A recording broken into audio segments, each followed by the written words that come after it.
Assalamu ala khair al-mursalin. Bon, ils ont raconté leur aventure au prophète sallallahu alayhi wa sallam et il a dit que c'est un rizq d'Allah, c'est une subsistance qu'Allah a fait sortir de la mer pour vous, et il a demandé s'ils avaient encore de cette viande et ils lui ont donné et il a mangé sallallahu alayhi wa sallam. Pour eux, c'est une preuve comme quoi c'est halal, et même Abu Ubaida il savait que c'est licite parce qu'ils ont mangé jusqu'à s'engraisser. Normalement, quand on est dans l'état de nécessité et qu'on ne trouve rien à manger, on mange même la bête morte, mais on la mange, mais pas chercher à s'engraisser. De toute façon, ils savaient que c'est licite de manger la viande, le poisson ou la bête morte marine. Et le prophète sallallahu alayhi wa sallam, on peut déduire aussi que le prophète sallallahu alayhi wa sallam ne leur a pas dit est-ce qu'il a été mort dans la mer ou il a été jeté ou il est mort juste quand il a été traîné au rivage. Il n'a pas posé de question, donc ça c'est une preuve comme quoi même s'il est mort dans la mer ou à l'extérieur, on le mange, c'est autorisé. On rentre maintenant dans le hadith numéro 12. Hadith numéro 12.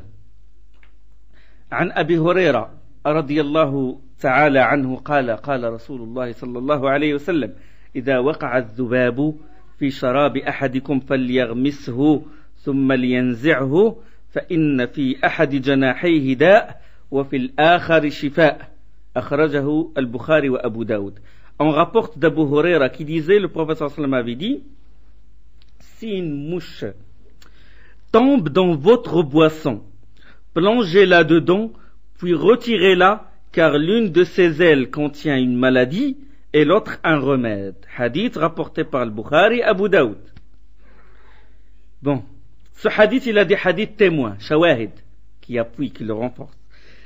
Et premièrement, le premier témoin, c'est le hadith selon Abu Sa'id al-Khudri, radiyallahu anhu, hadith rapporté par Nasa'i, Ibn Majah, l'imam Ahmad ibn Hibban et le Bayhaqi, avec une bonne chaîne de rapporteurs.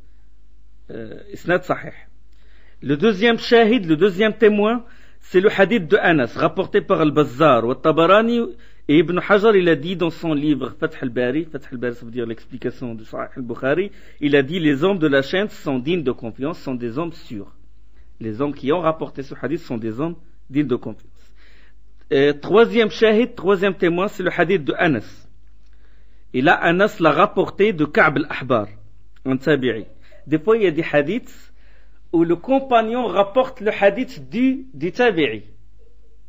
Par exemple, il se peut on sait que les tabi'is n'ont pas vécu avec le prophète sallallahu alayhi wa sallam.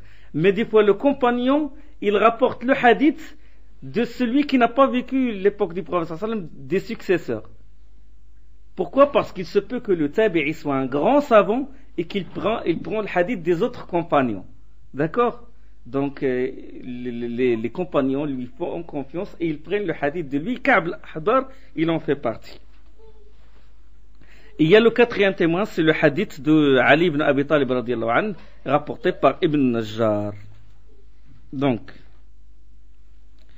bon, on a énuméré ces témoins-là parce qu'il y avait certaines personnes malades du cœur qui ont contesté l'authenticité de ce hadith-là. Ils ont voulu le rejeter, ça ne rentrait pas dans leur tête, dans leur raison que la mouche, s'elle tombe dans la boisson, on l'enfonce et puis on la jette et on a le droit de le boire. Il a dit c'est impossible et ça ne rentre pas dans leur tête et ils ont contesté l'authenticité de ce hadith.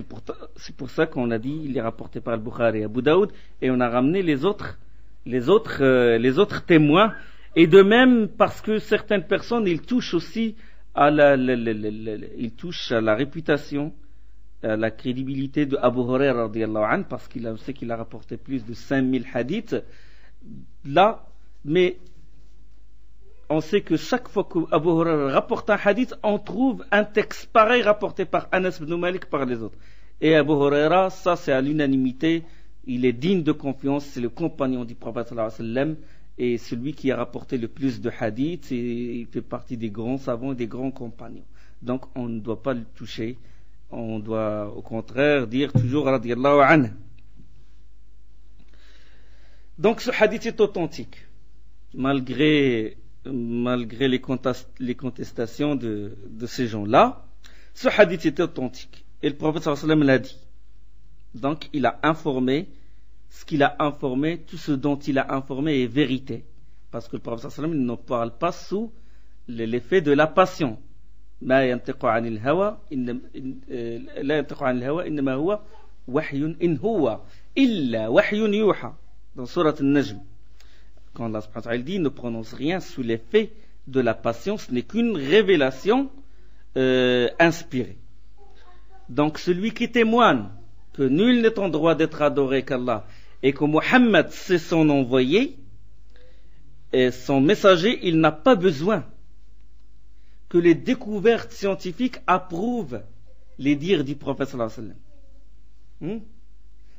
Quand le prophète sallallahu alayhi wa sallam dit quelque chose et le hadith est authentique, on n'a pas à chercher ce que les médecins ou les scientifiques actuels approuvent. C'est le contraire qui est valable. D'accord? Que si les scientifiques découvrent quelque chose et que la sunna du prophète sallallahu alayhi wa sallam approuve cette chose, on dit oui, ce que vous avez fait, vous avez raison dans ce que vous avez découvert parce que le prophète sallallahu alayhi wa sallam a jugé que ce que vous avez fait, c'est de la vérité. Ce que vous avez découvert, c'est de la vérité. C'est la parole du prophète sallallahu alayhi wa sallam qui doit être juge sur n'importe quel scientifique, n'importe quel théologien, n'importe qui. Et non pas, on prend le hadith et on met les sciences, on le met sous la lumière des sciences modernes. Et quand ça contredit les découvertes des scientifiques, on tord le cou du hadith et on essaie de lui donner une autre interprétation. D'accord?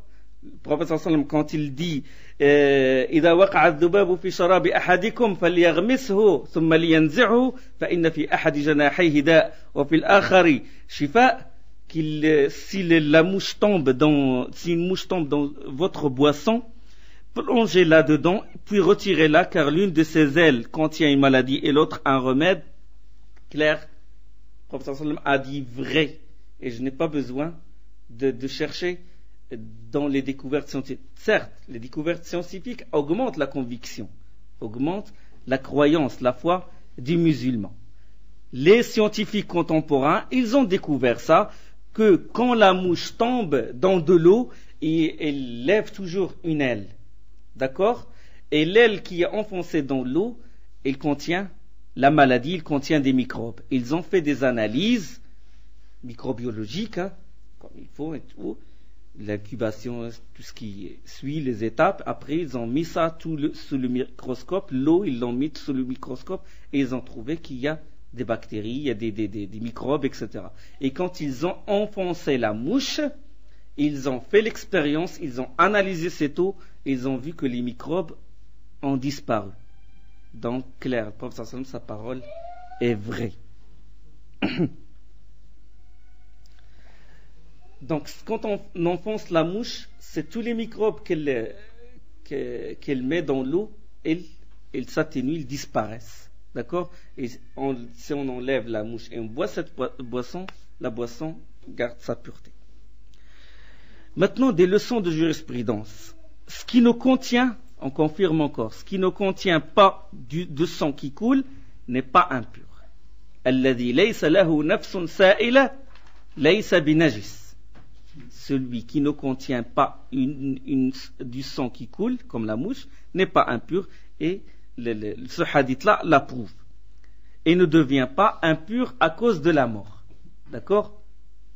Une abeille, s'il tombe dans un récipient, tombe dans un verre, etc., même si elle est morte, même s'il meurt dedans, l'eau n'est pas impure, même si elle change sa couleur, parce qu'il ne contient pas du sang qui coule. D'accord?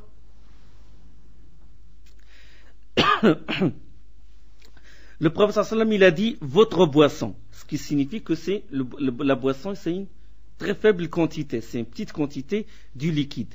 Et on sait que la petite quantité du liquide, il change, il est vite altérable si on met de l'impureté dedans. D'accord? Et donc le prophète sallallahu alayhi wa sallam a dit enfoncez la mouche et jetez-la, et la boisson, malgré sa faible quantité, de toute façon, malgré sa faible quantité, vous la prenez, vous la buvez. D'accord? Si la mouche, après sa mort, devient impure, le prophète sallam nous demanderait de jeter ce liquide-là. Parce qu'une petite quantité n'a pas le pouvoir de purifier, n'a pas le pouvoir de dissoudre cette impureté. C'est bon, vous avez compris? Donc la mouche ou l'abeille ou le scorpion ou les moustiques, etc., quand ils tombent dans une eau, même s'ils changent sa couleur, ils ne le rendent pas impur. Il y a autre chose, c'est ce qui répugne à la personne n'est pas obligatoirement najis. C'est vrai que certaines personnes, en général, quand la mouche tombe dans un verre de thé, ou dans un verre de café, ou dans un jus d'orange, et si on lui dit applique le hadith, enfonce la mouche et jette-la et bois de ce liquide, il va avoir un sentiment de répulsion. Ça, c'est naturel, instinctif. Parce que même le prophète sallam, il ne mangeait pas certaines choses. Il ne mangeait pas la viande du dob. Je ne connais pas la traduction de ce terme. On a invité le prophète sallam, on lui a proposé de manger une viande qui est comestible, et le prophète sallam, il a dit il ne fait pas partie des animaux de mon pays et j'ai une répulsion. Et il a autorisé les autres de le manger. La personne a le droit d'avoir ce sentiment de répulsion. Mais il doit être convaincu que s'il enfonce la mouche et il la jette, que c'est tout, que ce liquide-là, il est autorisé de le boire. Ça veut dire que si une personne à côté de lui, il le boit, il ne doit pas dire que c'est haram. Il doit avoir la aqida qu'il est autorisé de le boire. D'accord? Donc, le statut juridique est connu. Donc ça concernant les insectes, s'ils tombent dans des liquides. On rentre maintenant dans le hadith numéro 13. Hadith numéro 13. عن أبي واقد الليثي رضي الله تعالى عنه قال قال رسول الله صلى الله عليه وسلم ما قطع من البهيمة وهي حية فهو ميت أخرجه أبو داود والترمذي وحسنه واللفظ له. Le prophète sallallahu alayhi wa sallam a dit tout ce qui est découpé d'un animal vivant est considéré comme cadavre. Hadith rapporté par Abu Daoud wa Tirmidhi. Tirmidhi a jugé qu'il est assez bon et le texte comme il est, c'est Tirmidhi qui l'a rapporté. Wallafdhu lahu. Donc le degré d'authenticité. Ce hadith il est rapporté également par l'imam Ahmed, al-Hakim, al-Bayhaqi et l'auteur dont Tirmidhi l'a jugé qu'il est assez bon et il est qualifié d'authentique par al-Hakim et l'imam al-Zahabi qui est l'élève de Ibn Taymiyyah rahimahullah, il l'a approuvé. ووافقه الذهبي. Il a approuvé le Hakim dans son jugement, qu'il a qualifié ce hadith d'authentique. Et parmi les derniers qui ont jugé qu'il est assez bon, c'est Cheikh Albani rahimahullah. Donc ce hadith, et ce hadith-là, il a des hadiths témoins. Il y a un hadith selon Ibn Omar, rapporté par Ibn Majah et le Hakim, c'est le premier témoin. Hadith selon Abu Sa'id al-Khudri, rapporté par le Hakim. Troisième témoin, hadith selon Tamim al-Dari, rapporté par Ibn Majah et Tabarani. Mais le dernier, qui est rapporté par Ibn Majah et Tabarani, il est très faible. Dans sa chaîne des rapporteurs, il y a un homme qui s'appelle Abu Bakr al-Hudali qui est matrouk. On a abandonné son hadith. Bon, ça c'est juste pour plus de connaissances. Maintenant, on sait que pour expliquer un hadith, il faut toujours revenir aux circonstances de ce hadith. Des fois, quand on a des problèmes, quand on n'arrive pas à expliquer, ce qui aide le plus, c'est sabab, dorof, les circonstances de ce hadith-là. C'est que lorsque le prophète sallallahu alayhi wa sallam est arrivé à Médine, il remarqua qu'il coupait les bosses de chameau et les queues des ovins. Il coupait, des fois il l'utilisait, il les mangeait et tout. Il coupait directement, alors que le chameau est vivant et il découpait sa bosse et il découpait les queues des ovins. Et le prophète sallallahu alayhi wa sallam, lorsqu'on l'interrogea à ce sujet, il a dit sallallahu alayhi wa sallam, tout ce qui est découpé d'un animal vivant est considéré comme cadavre. Et on sait que le cadavre, il est impur. D'accord? Donc, tout ce qui est coupé d'un animal vivant est considéré comme cadavre. Donc, On sait les animaux sauvages, ça, ils ne sont pas concernés. On sait qu'ils sont impurs. Les animaux qui sont comestibles, les moutons, etc., les brebis, les chèvres, etc., si on coupe leurs pattes, cette patte devient impure. Cette patte est considérée comme un cadavre et on n'a pas le droit de la manger. D'accord ? Les animaux sauvages, même si on les égorge, ils ne deviennent pas purs, ils ne deviennent pas comestibles parce qu'ils sont haram. Donc les leçons qu'on peut déduire, c'est l'interdiction de couper quelque chose de l'animal vivant. Là, parce que il est interdit, là, le prophète sallam, il a dit, on déduit de son hadith qu'il est interdit de couper quelque chose de l'animal vivant. Deuxièmement, l'interdiction de malmener un animal. Il ne faut pas malmener. Le prophète sallam a été envoyé toute miséricorde envers les humains et les animaux. D'accord ? Et même la terre, de ne pas la polluer, etc. Donc, il est interdit de malmener un animal. Troisièmement, ce qui est découpé d'un animal est considéré comme cadavre. Et donc, il est illicite de le manger. Il est illicite de couper une bosse de chameau et de la cuire et de la manger parce qu'il est considéré comme cadavre, et cadavre est impur et najis et il est haram. Et maintenant, regardez le raisonnement. Ce qui est découpé d'un animal est considéré comme un cadavre. D'accord ? Il est considéré comme sans cadavre. Ce qui est découpé d'un mouton, un mouton mort, sans être égorgé, il est mort comme ça. Il est pur ou il est impur ? Il est impur. On ne doit pas manger sa viande et il est impur. D'accord ?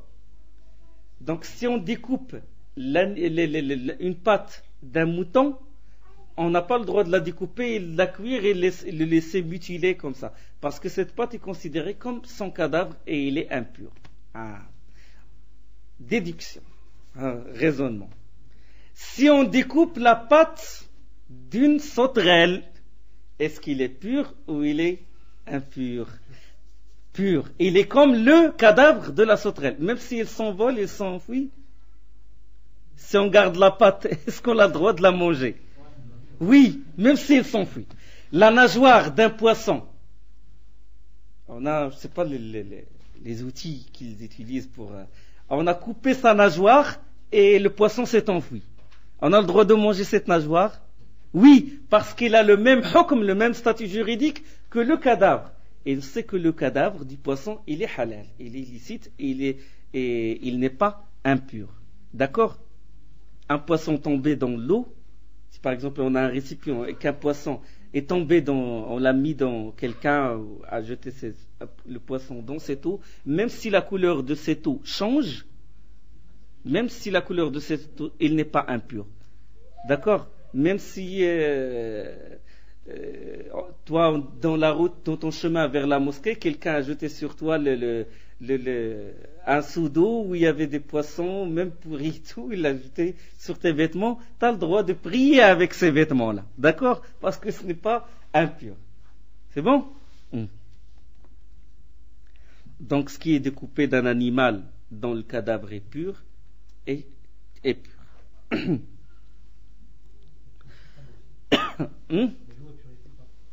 Non, l'eau, si par exemple un poisson il tombe dans une eau, on sait que le poisson il contient du sang et le sang du poisson il est autorisé, il n'est pas impur, d'accord ? Il rentre ça fait partie du corps et de son corps et il rentre dans le hukm que le sang du poisson n'est pas impur. Si on le met dans un récipient et qui change sa couleur, il change la couleur, et que l'eau va perdre le nom de l'eau, quand la personne tu l'appelles, tu lui dis est-ce que ça c'est une eau ? Il va dire non, ce n'est pas une eau, regardez comment il est rouge. Donc il perd le nom de l'eau. Mais si par exemple il entache, il touche tes vêtements, tu as le droit de prier avec. Mais tu n'as pas le droit de faire les ablutions si la couleur change carrément jusqu'à ce que l'eau perde le nom jusqu'à ce que le liquide perd le nom d'eau. Ça veut dire que si tu invites quelqu'un, tu lui dis est-ce que ça c'est une eau, il va dire non, ce n'est pas une eau. C'est comme si tu ramènes un verre de thé à quelqu'un, tu lui dis c'est de l'eau ça, il va dire non, ce n'est pas de l'eau. D'accord? Donc si la couleur change jusqu'à faire perdre le nom de l'eau. On a parlé ça dans les cours précédents, il faut réviser.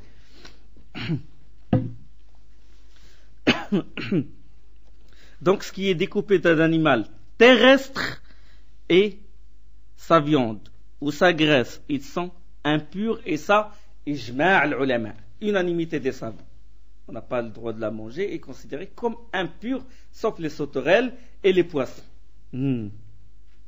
Maintenant, si on veut détailler les choses dures, les cornes, les poils, les ongles ou les sabots, est-ce qu'ils sont purs ou impurs? Là, l'imam Shafi'i, il dit que les cornes, les poils, les os, les ongles, ils sont impurs. L'imam Abu Hanifa, une version de l'imam Ahmad, il dit qu'ils sont purs. Et c'est l'avis d'Ibn Taymiyyah, rahimahullah, et il l'a attribué à une foule de prédécesseurs de Salaf. Et le troisième avis, il détaille. Ils disent le poil et la laine, le poil, la laine, les plumes sont purs. Les dents, les os, les ongles, ils sont impurs. Et c'est l'avis de l'imam Malik et une version de l'imam Ahmed. Donc, il y a 3 écoles, 3 avis là-dessus. Mais le plus vraisemblable, c'est le deuxième avis pour beaucoup de raisons. C'est l'avis qui dit qu'ils sont purs. Que la laine, que les plumes, que les cornes, que l'ongle, les sabots, ils sont purs. Même de la bête morte. D'accord? Même de la bête morte. D'accord? Si on trouve une corne dans le terrain comme ça, désertique, cette corne peut être utilisée. De toute façon, elle n'est pas impure. Donc les cornes, les ongles, les plumes, la laine, les poils sont purs. Les arguments. Ça, c'est le choix d'Ibn Taymiyyah. Il a dit beaucoup de compagnons, beaucoup de tabi'i ont pris cet avis-là. C'est que à la base les choses sont pures, sauf s'il y a une preuve qui dit qu'ils sont impurs. Ça c'est une chose. À la base les choses sont pures. Deuxièmement, c'est dans un hadith rapporté par al-Bukhari et Muslim que le prophète sallallahu alayhi wa sallam a dit ce qui est illicite concernant le cadavre, c'est le manger. C'est de manger sa viande. Donc les autres choses qu'on ne mange pas sont considérées comme licites. Ça c'est une preuve. Et les savants ont appuyé cet avis en disant que le poil, les cornes, la laine n'ont pas de vie complète. D'accord? Si on coupe la laine d'un mouton, il ne va rien sentir. Contrairement à sa viande, à sa graisse, à son sang à lui. Donc ils ont dit il n'y a pas de vie complète dans les poils, dans la laine. Et donc c'est des choses considérées comme des choses pures. Le sang ne les touche pas. Donc c'est des choses considérées comme pures. Et certains savants ont dit qu'il y a unanimité, qu'il y a ijma' sur le fait de tondre les troupeaux. On peut les tondre alors qu'ils sont vivants. D'accord? On peut les tondre et utiliser leur laine. Leur laine, elle est halal. Elle est halal. Et même la laine de la bête morte, elle n'est pas impure. Elle n'est pas impure. Bientôt, quand on va parler, Inch'Allah, de la peau, là on va détailler. Et dans la vie du prophète sallallahu alayhi wa sallam, on sait qu'au pèlerinage d'adieu, il s'est rasé la tête et il a donné ses cheveux à Abu Talha. Pour qu'il ait la bénédiction, il a donné ses cheveux. Et si les cheveux sont considérés comme impurs, bien qu'ils sont comme impurs, il ne l'aurait pas donné à Abu Talha radiyallahu anhu. Donc les cheveux, la laine, le poil, etc. sont des choses qui sont pures. Et les savants, ils ont divergé sur les os. Certains ont dit qu'il est impur et certains ont dit que c'est pur. Et ceux qui ont dit qu'il est pur, Ibn Taymiyyah rahimahullah, et c'est le madhab de l'imam Ahmed et le cheikh al-Uthaymin, il a dit on le considère comme pur. Les os sont considérés comme purs. D'accord? Donc on peut les utiliser dans les choses de la vie. On peut les utiliser, ils ne sont pas des choses impures. Les os, les cornes, les ongles, tout ça, même s'ils sont découpés d'un cadavre ou de quelqu'un de vivant, d'une bête vivante, ils ne sont pas considérés comme impurs. D'accord? Bon, on va faire un petit exercice ensemble. Maintenant, ce qui est découpé d'un être humain, est-ce qu'il est considéré comme cadavre?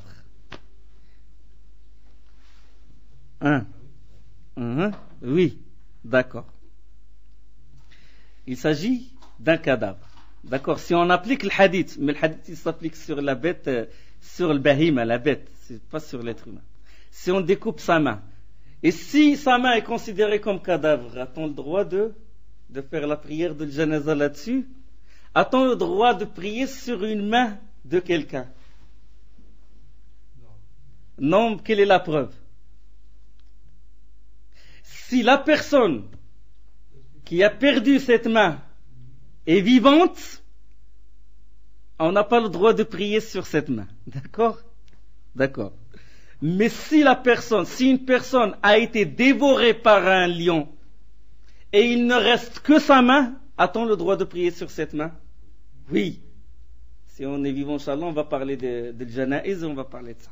D'accord? S'il reste que sa main, et s'il est déchiqueté, on peut réunir tous ces éléments, tous ces organes, et on prie, on fait la salade de Janaza. S'il est musulman, on fait la salade de la prière du mort sur lui. D'accord? S'il ne reste que ça. Toujours, on attribue ça à l'asl, à la base. Donc, si quelqu'un a perdu un pied ou une main et tout, on n'a pas le droit de le considérer comme cadavre puisque la personne est vivante. Mais si une personne, il perd la vie et il ne reste de lui que son pied ou que sa main et tout, on prie sur ce qui reste. D'accord? Maintenant, si un homme coupe la patte d'un mouton vivant, a-t-il le droit de le manger? Est-il pur? S'il tombe dans un récipient, il change sa couleur. L'eau, il est impur. Alhamdulillah. L'eau est impure. D'accord? Et c'est pour ça que le Cheikh, rahimahullah, Cheikh Ibn Hajar al-Asqalani, il a mis ce hadith-là dans le livre dans le statut des eaux. Ça veut dire, si on lit le hadith comme il est, que tout ce qui est coupé de la bête est considéré comme cadavre, la personne dit quelle est la relation entre ça et les eaux et l'eau. La relation que si cette pâte tombe dans une eau et qu'il change sa couleur ou son odeur ou sa saveur, cette eau devient impure. D'accord? Si la pâte d'un rat tombe dans un récipient, il change sa couleur, il change son odeur, il change sa saveur, il devient impur. On n'a pas le droit de faire les ablutions avec. D'accord? Maintenant, si après avoir égorgé le mouton, on égorge le mouton, on l'a égorgé, donc sa viande est halal. Et quelqu'un est venu, il a coupé, il est pressé, le pauvre, il a coupé la pâte et il est allé cuire cette pâte-là pour la manger. Est-ce qu'il est halal ou non? Est-ce qu'il est licite? Même si le mouton, il est en train de gesticuler, même s'il bouge, même s'il y a de la vie en lui, oui, même s'il y a de la vie en lui, on a le droit de couper, même s'il est encore en train de bouger, on a le droit de couper un morceau de lui et le cuire et le manger. D'accord? Même s'il n'est pas complètement mort. Cheikh Al-Uthaymin, rahimahullah, il a dit, il a le statut de la bête égorgée. D'accord. Maintenant, si quelqu'un a coupé la queue d'un lézard, et cette queue est-elle considérée comme pure ou comme impure? Le lézard, il est pur ou il est impur? Il a du sang qui coule, il a du sang qui coule. D'accord. Si cette queue, est-ce qu'elle est considérée comme cadavre ou non? Vous avez vécu dans la campagne, quand une queue de lézard est coupée, il tremble encore, il y a de la vie dans cette queue. S'il tombe dans une eau alors qu'il est en train de bouger, est-ce que l'eau est considérée comme... Est-ce qu'il est toujours considéré comme impur, cette queue, même s'il garde la vie? Même si elle garde la vie, elle est considérée comme impure. Même s'il garde la vie, elle est considérée... On la rapporte toujours à la base, puisque le lézard est impur. D'accord? Si on coupe la patte d'une sauterelle, a-t-on le droit de la manger, même si elle s'envole? Oui. De même, les nageoires, comme j'ai dit, les nageoires du poisson, il est autorisé de les manger, même si le poisson s'enfuit. Maintenant, parlons un peu du sang. Le sang. Regardez. Le sang, on a dit que le sang de la bête dans la viande est comestible et pur ou impur? Il est pur. Le sang est pur. Il est impur. Il est impur.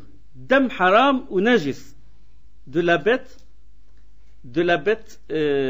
comestible. Par exemple, le sang d'un mouton, s'il te touche, c'est de l'impureté, c'est de najasat, tu n'as pas le droit de prier avec.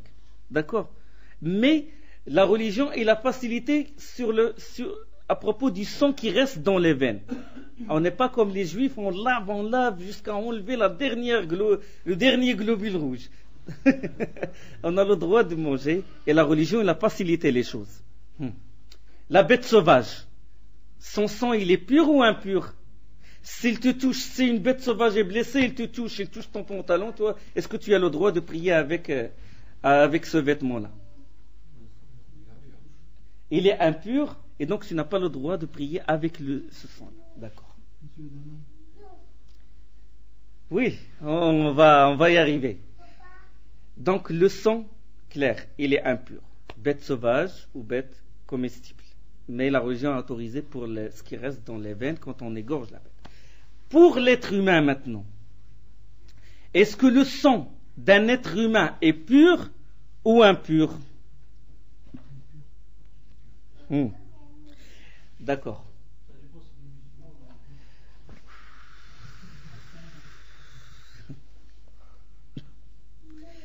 D'accord. Le sang d'un être humain,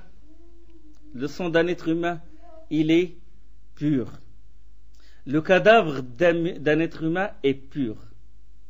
D'accord? Le cadavre d'un être humain est pur. Il n'est pas impur. C'est une règle qui sort des autres règles. C'est vrai, les savants ont divergé sur le sang de l'être humain. Beaucoup de paroles. Si on cherche dans les livres de jurisprudence, ils ont divergé sur beaucoup de paroles. Bon, en résumé, il y en a qui ont dit que le sang est impur. D'accord? Et d'autres ont dit qu'il est pur. D'autres ont détaillé. Ils ont dit si c'est une grande quantité, il est considéré comme impur. Si c'est une faible quantité, il est considéré comme pur. Et etc.